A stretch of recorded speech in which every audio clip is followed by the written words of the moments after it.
Examiner une bouche est sorti de l'examen habituel ou rituel. On va prendre la tension artérielle, on va regarder si le sujet est un peu jaune, on va poser quelques questions et puis c'est la fin d'une consultation classique. Donc l'examen de la bouche, c'est ignoré de la consultation habituelle. Il n'y a pas d'enseignement à l'université d'un examen de la bouche. AVS avec Philippe Robichon.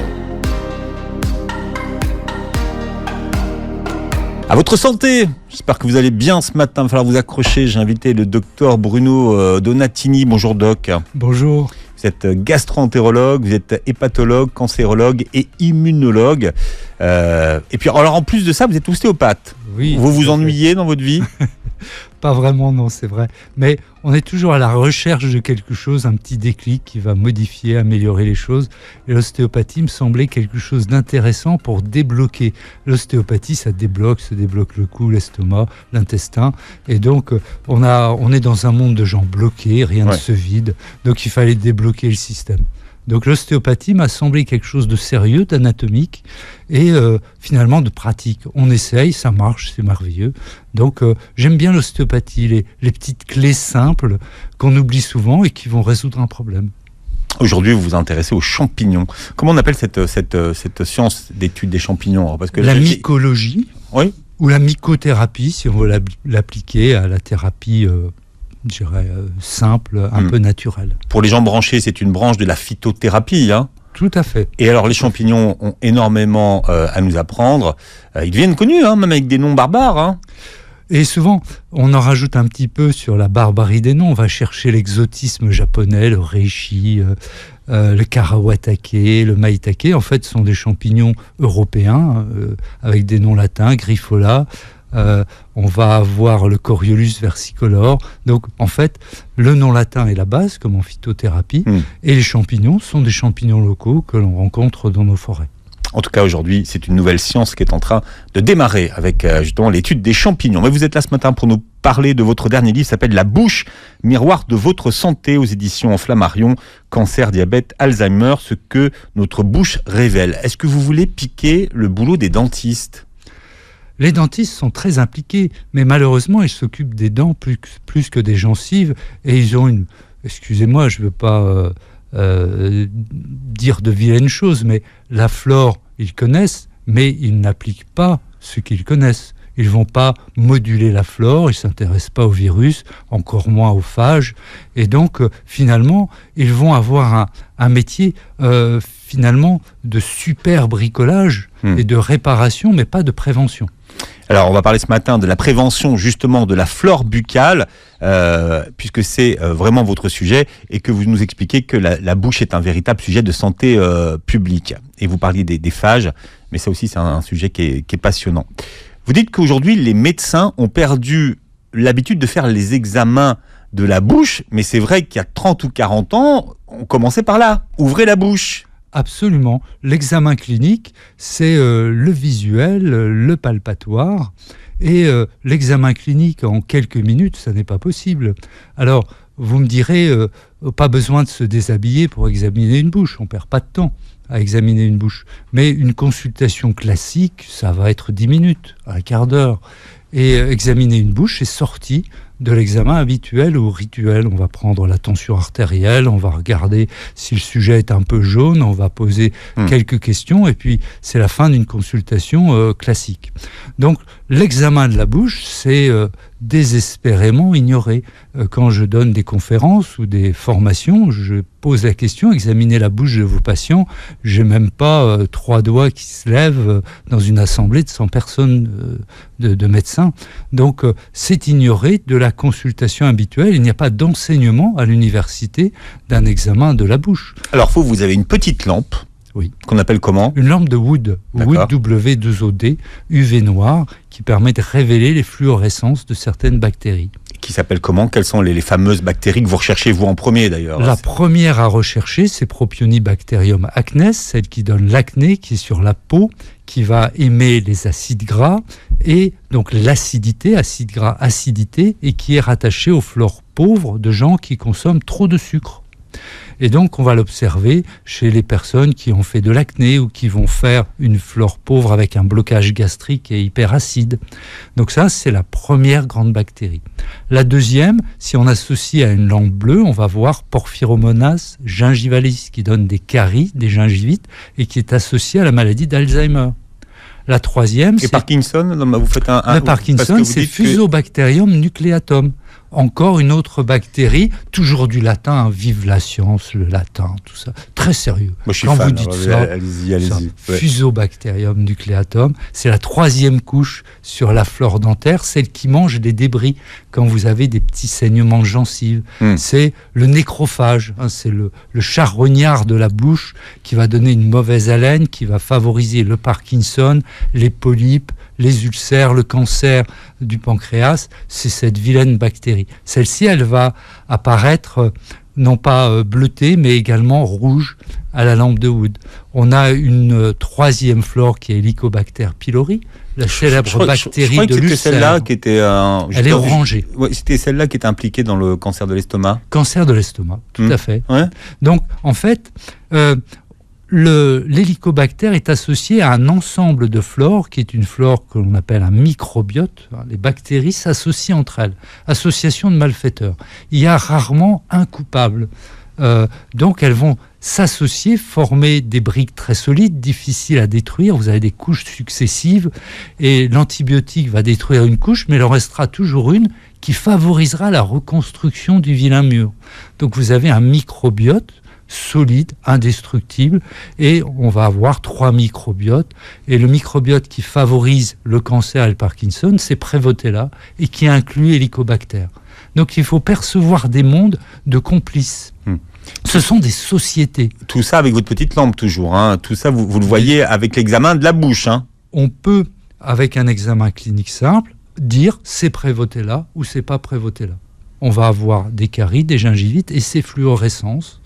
Ensuite, si on a un petit doute, on va avoir des petits tests, soit avec des bandelettes, des tests minutes, qui vont dire il y a bien Helicobacter ou pas, ou on peut aller plus loin, prélèvement de salive, analyse génétique, amplification génique, comme le Covid, et oui, on avait bien telle bactérie, tel virus, c'était bien un herpès, et on va avoir cette fois-ci le déclic pour un diagnostic, vous êtes à risque de, puisque vous portez telle chose dans la bouche. Alors, il y a un autre examen que vous aimez beaucoup, c'est ce qu'on appelle la méthode du nez électronique. Ah oui. Alors ça, c'est une de vos autres passions, apprenons-nous, hein, parce que vous ennuyez beaucoup.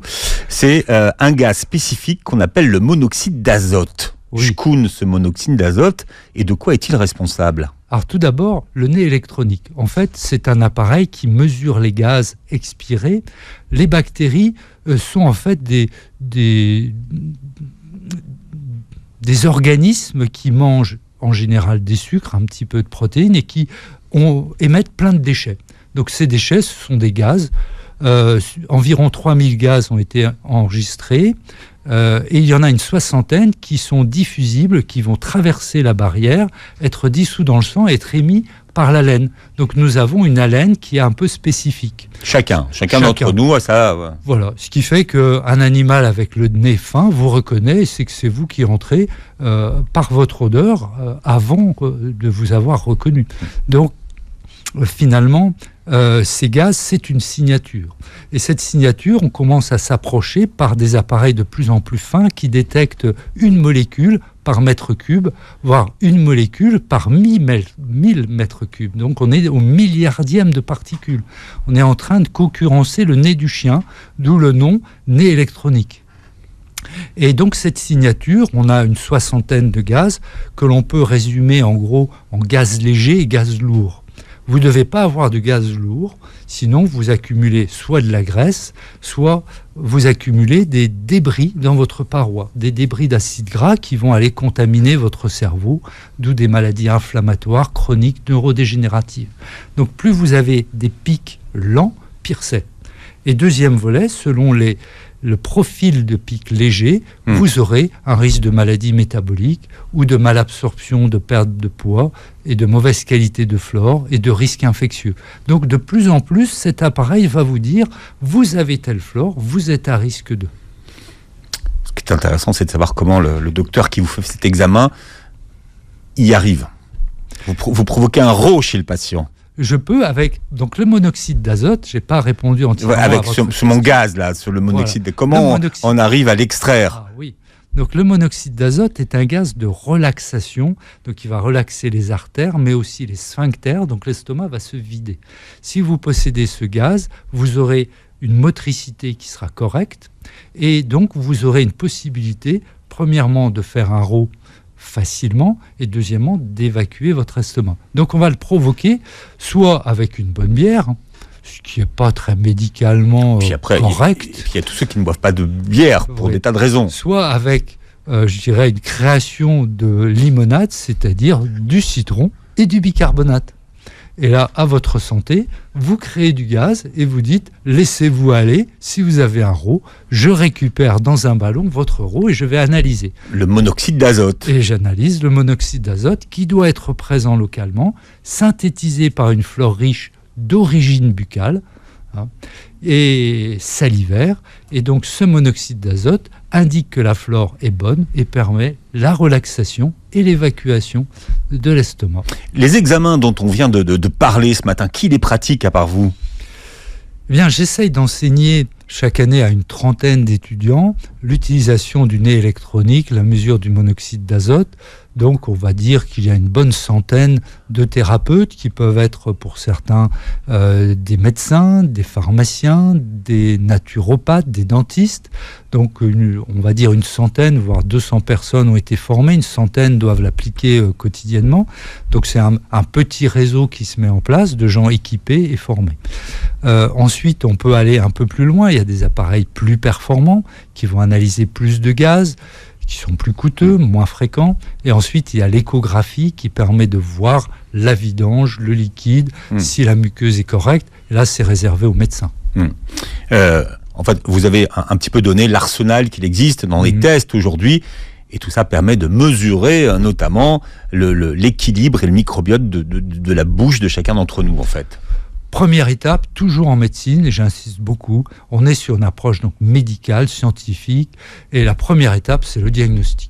À qui a-t-on affaire et que se passe-t-il ? Vous ne pouvez traiter personne si vous n'avez pas fait un minimum de diagnostic. Quelle est la flore ? Est-ce que ça se vidange ?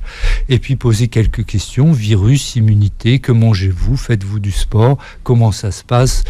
Qu'est-ce que vous ressentez et que souhaitez-vous ? Si vous appliquez un traitement, il faut qu'il y ait une motivation. Si la personne vient avec des symptômes, que vous lui proposez quelque chose qui ne répond pas tout de suite à sa demande, il appliquera moins. Donc, vous avez un côté diagnostic personnalisé. Donc, vous avez des outils. Ça ne vient à l'idée de personne de faire un diagnostic avec des sensations, des approximations. Donc, vous avez un outil diagnostic qui vous permettra aussi d'établir un critère de suivi. On a déterminé que ça n'allait pas. Nous allons donc surveiller ces 2 ou 3 critères. Critères de suivi, toujours pareil, scientifique, régulier, propre. Avec le docteur Bruno Donatini ce matin, qui est gastro-entérologue et pathologue, cancérologue et immunologue, et qui publie La bouche, le miroir de votre santé aux éditions Flammarion. Et c'est vrai que le succès du microbiote intestinal nous ferait presque oublier les autres microbiotes, et notamment le microbiote de la bouche. Et vous, quand vous avez commencé votre enquête, vous avez cherché de la littérature, des études sur le sujet, et il n'y en avait pas. Donc qu'est-ce que vous avez fait ? Eh bien, très rapidement, on s'interroge parce qu'on se dit la source de ce microbiote digestif, c'est pas sui generis, c'est pas produit comme ça spontanément. Il y a bien une contamination par un organe principal. Or, on trouve assez rapidement une notion de désinfection dans l'estomac. Vous avez une hyperacidité qui désinfecte, suivie par un effet chaud-froid, c'est-à-dire d'un pH acide qui devient alcalin. Donc les bactéries qui avaient supporté l'acide ne supportent pas l'alcalinité. Et puis vous avez une deuxième mode de destruction qui sont les sels biliaires, puis une troisième mode de destruction qui sont l'oxygène se raréfie et vous avez presque plus d'oxygène disponible pour les bactéries qui supportaient au départ et qui vont se retrouver privées. Donc vous avez une désertification au niveau de l'estomac et du duodénum. Donc vous dites de toute façon, c'est recréé à partir d'une souche de base. Et comme on a un deuxième dogme là indiscutable, c'est une bonne flore est une flore riche. plus vous tuez votre flore par antibiotiques, désinfectants, argent colloïdal, antiseptiques, piscine en excès, chlore. Alors ça je l'ai appris, c'est que finalement, par exemple, la piscine, c'était très mauvais pour la... On désinfecte en permanence. Mais pour la flore buccale, bien là, sûr. pour le coup. Hein, parce que là, on va désinfecter sans arrêt cette flore buccale. La flore cutanée devient pauvre, alors qu'il y a de belles publications montrant que ceux qui jardinent ont une flore plus riche parce qu'ils ont les mains dans la terre, ils mangent des produits bio, que ceux qui lavent leur vaisselle à la main alors qu'ils jardinent enrichissent la flore de leur famille, parce qu'il y a un échange entre cette flore cutanée, les assiettes et finalement l'aliment. Donc, plus vous aurez peu de contact avec la terre, avec les végétaux, avec le bois, plus vous aurez une eau désinfectée, plus vous serez pauvre en flore. Donc la flore doit être riche et c'est une flore de surface que l'on va ingérer. Or, cette flore riche qui va déterminer notre santé, ce n'est pas la flore du côlon, puisqu'elle a été désinfectée. Donc là, on parle de la flore qui est tout en bas, finalement. La flore en bas, elle n'a rien à voir, elle ne sert pas à grand-chose. D'ailleurs, la flore principale est une flore passagère. Vous avez une flore passagère, vous avez 3 flores. Une flore passagère, une flore de muqueuse, de parois, qui vous protège contre l'extérieur, plus c'est épais, mieux ça vaut, et une flore qui a réussi à vous envahir. Donc cette flore qui vous a envahi peut vous protéger. Si vous êtes un nourrisson, un enfant en bonne forme, il n'y a pas d'organes stériles. Donc elle vous protège. Et puis vous avez une flore qui est néfaste, qui a pu vous envahir et qui va toucher les articulations, d'où les douleurs articulaires, les polyarthrites. Ça peut toucher le cerveau, donc donner une inflammation chronique, des pathologies neurologiques. Donc cette flore est la pire. Donc vous avez 3 volets de flore et la flore colique, rectale, est une flore passagère sans intérêt. C'est une fausse septique. Donc celle-ci, c'est inutile d'aller l'analyser. Elle vous protège pas l'ensemble des muqueuses. On est à la fin du parcours. Et puis, elle ne pénètre pas, surtout. C'est pas celle qui est en interaction étroite avec votre corps noble. Donc vous êtes intéressé à la flore du début, celle de la bouche. Et vous avez analysé, vous avez fait une enquête, vous avez fait une étude, vous avez analysé la flore de 270 de vos patients qui étaient atteints de maladies auto-immunes. Alors pourquoi vous vous êtes intéressé à cela et qu'est-ce qu'ils avaient comme maladie auto-immune ? Alors, on commence toujours par se dire, voilà la flore que je ne voudrais pas avoir. On se met un peu à la place des patients, on dit ils ont des maladies sévères, est-ce qu'ils ont une flore particulière au niveau buccal ? Donc on se dit voilà, ça c'est l'exemple, donc c'est la sclérose en plaques, la polyarthrite rhumatoïde, la spondylarthrite ankylosante, la rectocolite hémorragique. Donc on liste ces principales maladies, on se dit est-ce que c'est plutôt une flore Propionibacterium prevotella, est-ce qu'il y a des virus et avec quelle fréquence ? Donc, c'est pas la question de la poule et de l'œuf, c'est est-ce qu'ils ont une flore comme ça parce que justement ils ont ces maladies, parce qu'ils ont ces maladies, ou c'est parce qu'ils ont cette flore-là qu'ils ont ces maladies ? Excellente question. Donc, en fait, dans la démarche scientifique, on va toujours sectionner les choses pour avoir des bribes de réponse. On répond jamais d'un seul coup. Donc, première étape, c'est y a-t-il une association ? C'est de l'épidémiologie. Donc, premièrement, est-ce qu'il est très fréquent de trouver une mauvaise flore dans la bouche de ces gens, des virus et Prevotella ? Première étape, la réponse est oui. Ça veut dire qu'il y a un lien cause aux conséquences. Première étape, mais on a déjà répondu à quelque chose.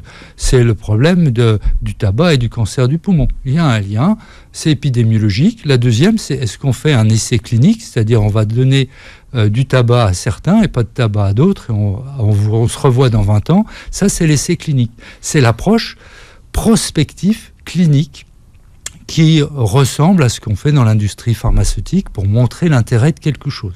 Ça, c'est la rigueur. Mais ce n'est pas la seule méthode. L'autre méthode, c'est la méthode dite bayésienne de comparaison. Alors, c'est un peu technique, c'est policier. C'est un ensemble d'indices qui vous dit, si c'était pas lui, qui ça pourrait être d'autre ? Y a-t-il un autre coupable ? Et ce serait lequel ? Et pourquoi ? Est-ce que j'ai trouvé d'autres associations ? Est-ce qu'il y a d'autres malfaiteurs Qu'est-ce qui pourrait expliquer que Et donc, là, c'est l'enquête policière. Vous savez, fréquence après fréquence. Vous éliminez les autres possibles. Et quand vous éliminez les autres possibles, vous dites, il n'y a pas d'autres causes possibles. Et là, vous vous dites, je vais commencer la sclérose en plaques. Sclérose en plaques, vous faites votre étude et vous dites, il est déjà reconnu que le virus d'Epstein-Barr, qui est un virus de la famille des herpès, est impliqué dans la sclérose en plaques. C'est officiel. Vous ne faites pas d'Epstein-Barr, vous n'avez pas de sclérose en plaques. Vous le faites avant 15 ans, vous ne faites pas de sclérose en plaques. Vous le faites après 25 ans, vous ne faites pas de sclérose en plaques. Ça veut dire qu'entre 15 et 25, vous avez un complice qui est là et qui aide la pénétration du virus. Ce complice, c'est Propionibacterium acnes. On sait qu'il faut des caries. Les scléroses en plaques ont énormément de caries dentaires précoces, font plus d'acné, ont le nez bouché, fument plus, qui favorise Prevotella helicobacter. Vous vous dites, voilà mes coupables identifiés. C'est l'idée d'un microbiote. Il n'y a pas un fautif. Il y en a plusieurs. Vous savez, l'ancienne médecine, c'est la typhoïde, c'est lié à telle bactérie, une salmonelle. Bon. Ce que vous venez de dire, vous l'avez fait pour la maladie de Crohn, la rhitocolique hémorragique, les thyroïdites d'Hashimoto, les polyarthrites rhumatoïdes, alors les rhumatismes psoriasiques, alors là vous dites que c'est la palme, avec les spondylarthrites ankylosantes. Oui. Et là, on trouve presque toujours des virus en cours de réplication, et puis Propionibacterium acnes. Donc on a une flore Prevotella très agressive, inflammatoire, détruisant les dents, abîmant les gencives, rabotant les muqueuses. Et en plus, on a des virus qui ont été acquis dans cette période, on va dire, de 15-25 ans, et qui ont envahi le système nerveux autonome, les vaisseaux, et puis qui vont favoriser la pénétration des bactéries qui ont diffusé dans les disques, dans les articulations. Donc vous avez une inflammation permanente. Il vous suffit de manger un peu de sucre ou un peu trop de féculents, et puis vous avez une explosion de la bactérie et des douleurs articulaires. Une fois qu'on sait ça en préventif, comment est-ce qu'on agit pour justement ne pas développer ces maladies auto-immunes ? Si on a raison, et visiblement la pratique nous dit qu'on n'a pas tout à fait tort, il suffit d'enlever une brique du système. Et donc vous dites, la première prévention la plus facile, c'est le traitement antiviral. Puisqu'on a dans les grands virus, les herpès qui sont impliqués dans l'Alzheimer, on a l'Epstein-Barr, sclérose en plaques, lupus, vascularite, myélome. On a le cytomégalovirus qui, s'il est supprimé, supprime les tumeurs cérébrales. C'est un ouvreur de porte. Le cytomégalovirus, il détruit aussi l'os. Donc on se dit, l'herpès virus, cible numéro 1. Et on va mettre en place un traitement préventif, vitamine D à haute dose. Moi, j'aime bien les champignons qui sont antiviraux. Et quels sont-ils les champignons antiviraux ? Alors, les grands, si on doit en retenir, on va avoir le Coriolus versicolor, on va avoir le maïtake, qui est Griffola frondosa, on va avoir le Felinus lynteus, le ganoderme, le célèbre reishi, très utilisé. Je dirais, voilà les 4 grands champignons immunostimulants, sans risque, qu'on doit rajouter, riches en fibres, riches en oligo-éléments, riches en sucre. Donc on les utilise à petite dose, bien sûr, parce que ce sont des produits très puissants. Donc on a des toutes petites doses et qu'on va prendre sur des grandes périodes pour aller enrichir la flore et l'immunité. On surveille par l'augmentation des lymphocytes. Et à quel moment on intervient alors ? Dès qu'il y a un virus qui s'exprime, bouton de fièvre, gencive qui saigne, que l'on a fait un zona, que l'on a fait un Covid, que le nombre de globules blancs est trop faible, que les anticorps ne sont pas assez élevés, on va intervenir systématiquement, et c'est en général 40-50% de la population, et on va cibler sur tous ces gens avec maladies auto-immunes. D'ailleurs, vous êtes peut-être en train d'écouter cette émission en portant la main à votre bouche ou votre doigt. Est-ce que c'est bon pour la santé, ça, docteur ? Se réinfecter personnellement... c'est pas très intelligent, bien entendu, mais aller infecter les autres, c'est encore moins malin, puisque ces herpès virus sont très contagieux, herpès simplex, cytomégalovirus, Epstein-Barr, et c'est tout le problème de la transmission par les parents à leurs enfants très tôt de ces vilains virus. Donc on fait très très attention, en particulier avec les enfants entre 4 mois et 18 mois. On sait que la bronchiolite, qui est la source de l'asthme, va être la transmission de virus simples, de virus comme des rhinovirus, simple rhume, à l'enfant, ou du virus respiratoire syncytial, qui va déclencher des bronchiolites absolument dramatiques chez les nouveau-nés. Donc l'idée d'aller embrasser ou palper un enfant sans arrêt, sans s'être lavé les mains, ou avec une bouche qui est pleine de virus et un peu sanguinolente de maladies parodontales, c'est pas une bonne idée. On caresse un enfant avec des mains propres, et puis on le masse, on crée le contact, mais on va pas aller répandre des gouttelettes de façon inconsidérée. Donc l'idée de l'hygiène que l'on a redécouvert par la Covid était indispensable et on l'avait oublié. Et ce ne sont pas les prises d'antibiotiques qui vont améliorer les choses.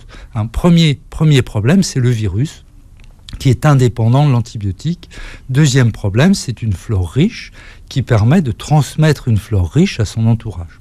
Donc, en effet, les mains portées à la bouche, c'est pas une bonne idée. En revanche, prendre soin d'avoir une hygiène dentaire extrêmement minutieuse. Il ne faut pas de débris entre les dents. Donc, on doit faire très attention. En général, ce sont toujours les mêmes espaces dentaires qui sont obstrués. Donc, on va utiliser des brossettes, un fil dentaire très doux pour être sûr qu'il n'y a pas d'accumulation de débris qui vont aller vers la putréfaction. La flore anaérobie, qui est Fusobacterium porphyromonas. Flore anaérobie, c'est qui n'aime pas l'oxygène. Aérobie, c'est l'air et l'oxygène. Anaérobie, privatif, sans air, sans oxygène. Et donc, elle est à l'abri sous le bouchon d'aliments impactés entre les dents, et elle va consommer la gencive. Et en consommant la gencive, en quelque sorte, elle s'aguerrit pour aller consommer les autres muqueuses. Et dès qu'elle arrive à dépasser l'estomac, elle va consommer la muqueuse de l'appendice, du côlon, du rectum, et vous avez des colites et des maladies inflammatoires. Bon, à cause de vous, j'ai vidé toutes mes bouteilles de comment je dis, Listerine, Listerine. Je cherchais le nom, Listerine. J'avais tous les parfums, j'ai tout jeté. Je suis absolument désolé, mais vous avez bien fait. Vous avez bien fait parce que l'idée, ce n'est pas de désinfecter, de détruire une flore, c'est de l'enrichir. Et le nez électronique permet de mesurer cette richesse. On va mesurer le NO, on va mesurer l'hydrogène sulfureux, qui est un deuxième test d'épaisseur de muqueuse. On va avoir des acides gras légers, ce qui veut dire que les mauvaises graisses ne peuvent pas passer et inflammer. Et ça, ce n'est pas en consommant de la Listérine que vous améliorerez les choses. Donc en général, on va... C'est cette idée d'avoir une bouche bien rincée, bien désinfectée. Voyez. Alors vous proposez une alternative surprenante d'ailleurs, à base d'eau oxygénée. Oui. Donc la première des choses... Donc l'ennemi numéro 1, le virus. Numéro 2, les anaérobies. C'est très simple, ils n'aiment pas l'oxygène, on va leur en donner. Donc on enlève ces petits bouchons entre les dents et on donne de l'eau oxygénée à 1% qui s'est révélé complètement sans risque, qui peut diminuer les gingivites, c'est en général assez spectaculaire, les gencives ne saignent plus au bout de quelques semaines, qui vont diminuer les herpès, voire la Covid. Donc on a un mécanisme simple, sans risque, peu coûteux, qui va suppléer à ces désinfectants qui ruinent la flore buccale. La flore buccale est la deuxième flore la plus riche de l'organisme. Oui. On ne l'a pas dit, mais c'est la deuxième. C'est la deuxième. Donc elle va, par le biais de la salive, permettre en plus la transformation des nitrates en nitrite. Nitrate, c'est ce qui est riche dans le légume. Le légume est bon pour la santé par ce biais-là. Et donc nitrate, nitrite, monoxyde d'azote, vidange, élasticité des artères, diminution du risque cardiovasculaire, diminution du poids. Ça, c'est la salive et c'est la flore. Et si vous tuez votre flore, vous aurez moins de phages, moins de ces petits virus contenus dans les bactéries qui équilibrent la flore et empêchent les antibiorésistances. Donc vous gagnez tout. La salive est, après les océans, la zone où on trouve le plus de phages. Alors les phages pour tout le monde, on va redéfinir ce qu'on appelle un phage. Un phage, c'est un petit virus qui est capable de détruire ou de respecter Une bactérie, ça dépend de son humeur, on a envie de dire. Vous avez des phages qui protègent, des phages qui détruisent, et selon les circonstances.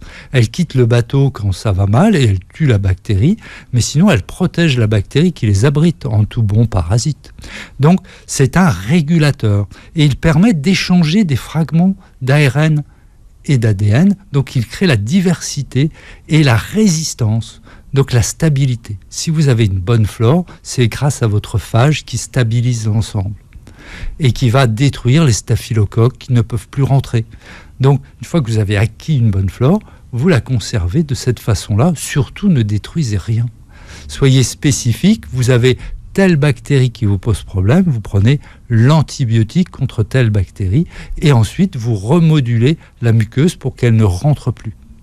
Donc c'est un phénomène de barrière et de stimulation de l'immunité et non pas de destruction qui fait la santé. Alors on a vu qu'il y avait ce bain de bouche avec de l'eau oxygénée diluée, mais pas que, vous avez un complément. On peut, quand on a identifié avec un petit mélange, une bactérie responsable, l'exemple typique, ce sont des bactéries résistantes aux antibiotiques qui peuvent donner des maladies inflammatoires de l'intestin, soit rectocolite à base de Prevotella, soit mycobactéries qui sont impliquées dans certaines maladies de Crohn. Là, vous pouvez utiliser un mélange avec des microdoses d'huile essentielle qui vont cibler ce type de flore extrêmement agressive. Et j'aime bien utiliser l'origan, la cannelle et le clou de girofle au 40e de goutte. Ça vous donne une idée. Vous avez des gens qui se nettoient la bouche avec des gouttes d'huile essentielle mises dans de l'huile ou dans du miel. Une goutte, ça vous ruine une flore. Une goutte, c'est 40 jours de traitement.